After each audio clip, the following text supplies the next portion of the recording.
katakanlah seperti kasus RAT. Kasus ini disampaikan oleh Pak Mahfud sejak 2013, informasinya ada. Tapi di kami, PPATK menyampaikan informasi baru 2019. 4 surat menyangkut saudara RAT, 4 surat dari PPATK.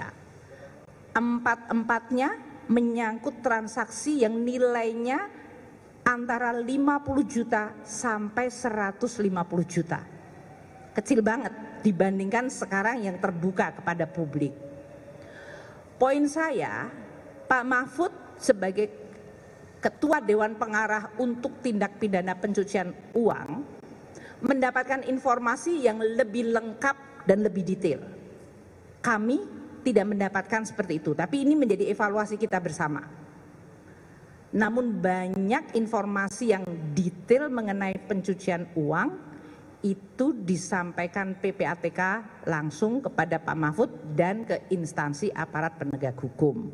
Jadi mungkin impresi bahwa seolah-olah itu adalah datanya semuanya identik ke kami, mungkin saya akan sampaikan sepanjang ini di Kementerian Keuangan, saya akan meyakinkan dan menjamin kami akan pasti tindak lanjuti. Kalaupun mentok nanti saya lampor kepada Pak Mahfud, Pak ini sudah mentok, saya nggak bisa lewat dari sini atau kami tidak mendapatkan informasi lebih banyak selain yang bisa kita dapatkan. Jadi spirit kerjasama antara Pak Mahfud dengan kita akan terus kita lakukan secara erat karena kepentingan kita sama, kepentingan untuk membangun Indonesia lagi, membangun Kementerian Keuangan dan Direktorat Jenderal Pajak dan Bea Cukai, membersihkan dari mereka yang kotor dan koruptif dan memberikan dukungan bagi mereka yang sudah bekerja dengan baik dan jujur. Itu adalah tugas saya sebagai Kementerian Keuangan. Saya senang dibantu dalam hal ini oleh Pak Mahfud maupun instansi-instansi lain. Semakin cepat tentu semakin baik, karena buat kami ini adalah suatu pekerjaan yang akan terus kita lakukan sebagai satu tanggung jawab bendahara negara melaksanakan tugas mengelola keuangan negara dengan baik. Mungkin itu dari saya. Pak Mahfud, monggo.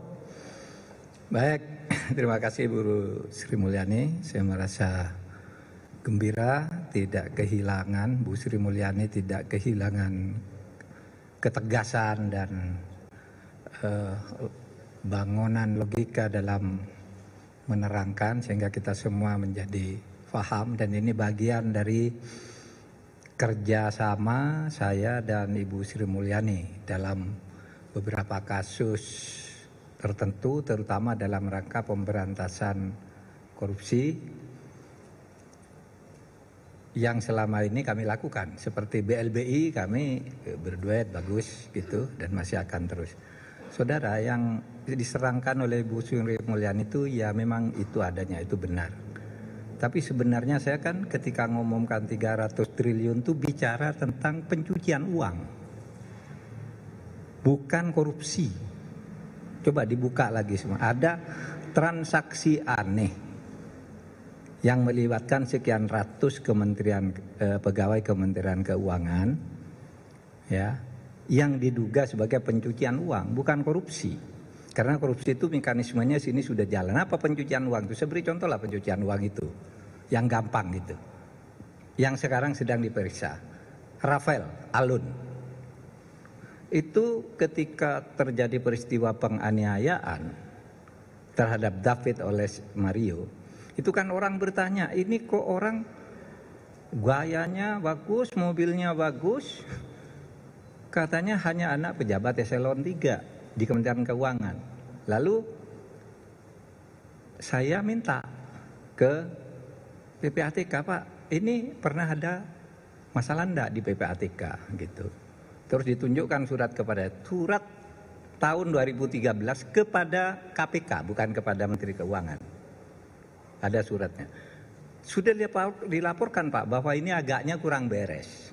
Orang ini 2013 surat itu disampaikan KPK. Saya sampaikan Pak Firly, ini kok ada belum ditindaklanjuti.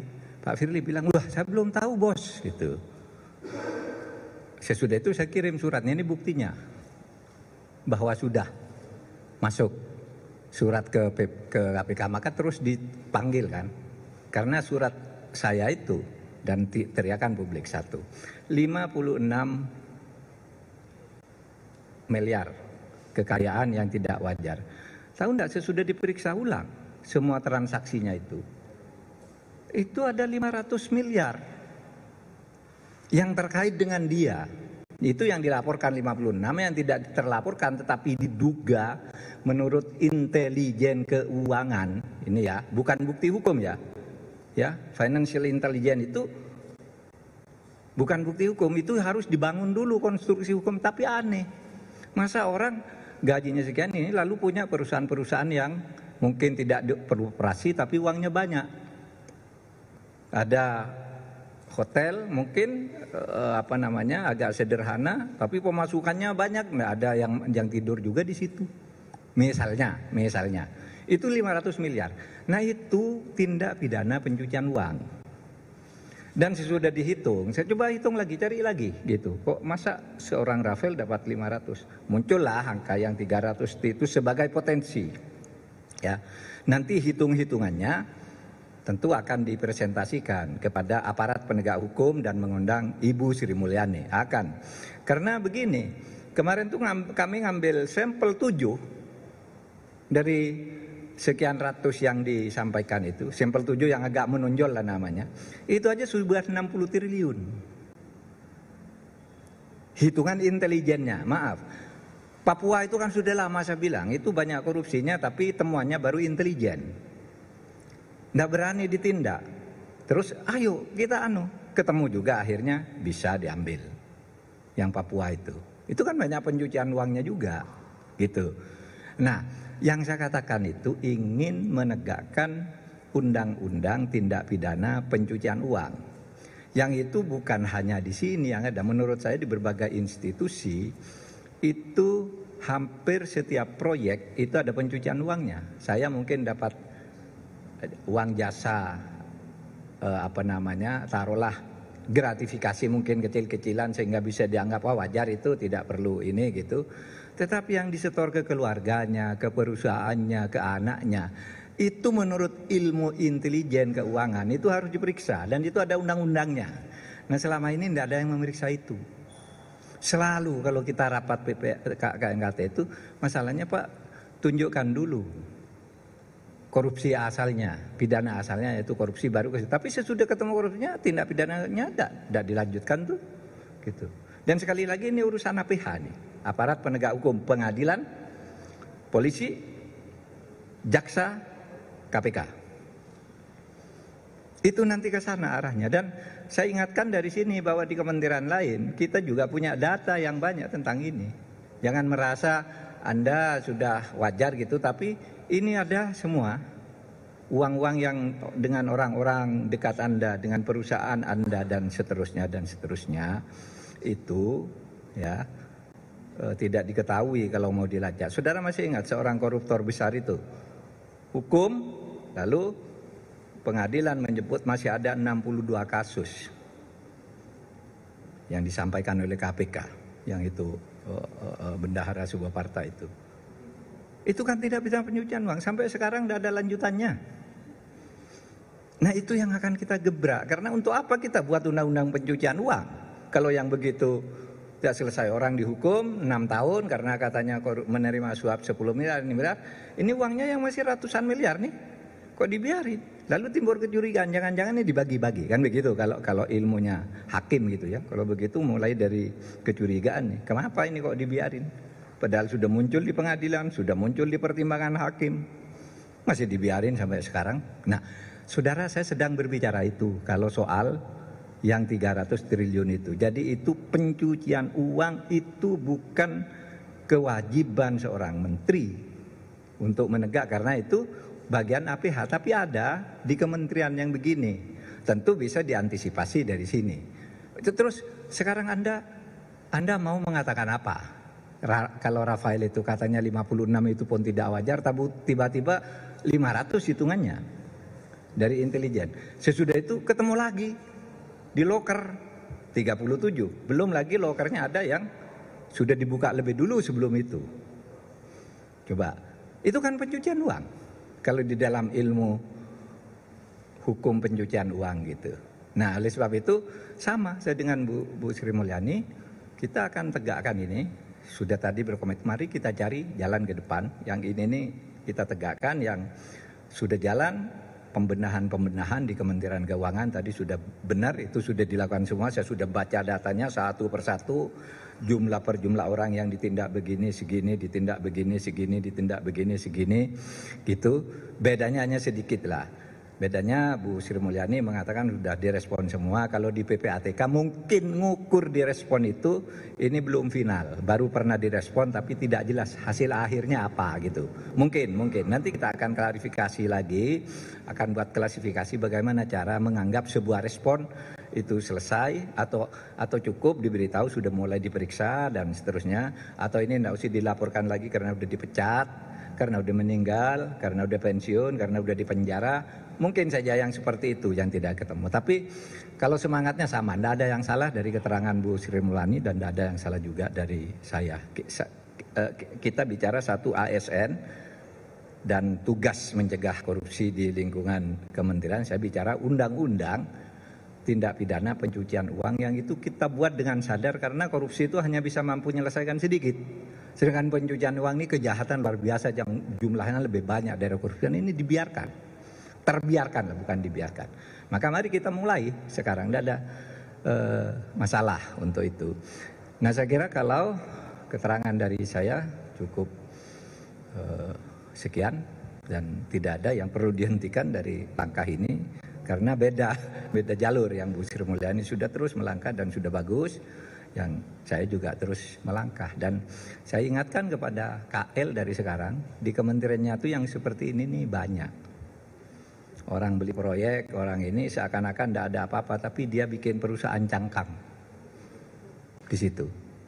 Istrinya bikin ini, istrinya bikin itu, yang tidak jelas juga siapa pelanggannya, uangnya bertumpuk di situ, gitu. Nah kan kalau itu memang ya menteri tidak sanggup menjangkau sampai ke situ, makanya ada APH, aparat penegak hukum. Nanti kita kerjain ini. Saya kira itu ya dari saya. Pak Mahfud, mungkin tambahan ya? Tadi ada beberapa wartawan menanyakan kepada kami ya, 69 dari pegawai di Kementerian Keuangan yang waktu itu dalam keterangan pers Pak Wamen dengan Pak Irjen yang diidentifikasikan sebagai berisiko tinggi. Ini juga tadi saya sampaikan kepada Pak Mahfud. Pak Mahfud, cara kita mendiagnosa dan mengidentifikasi dari karyawan atau pegawai Kemenq dengan skor resiko, profil resiko, itu kita punya sistemnya. Entah dari sisi kecocokan LHKPN atau LHA-nya, kita melihat dari sisi tingkah laku mereka, dari media sosial dan yang lain-lain. Banyak wartawan menanyakan 69 itu dari PPATK atau dari kami. Saya tegaskan itu informasi dari Kemenq.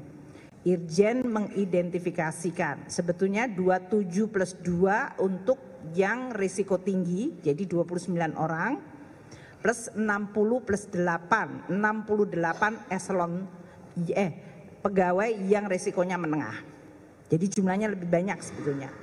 Hari ini, sudah seminggu ini, Irjen kemudian makin memperdalam dan memanggil semua pegawai yang masuk di dalam profil risiko tinggi dan risiko menengah.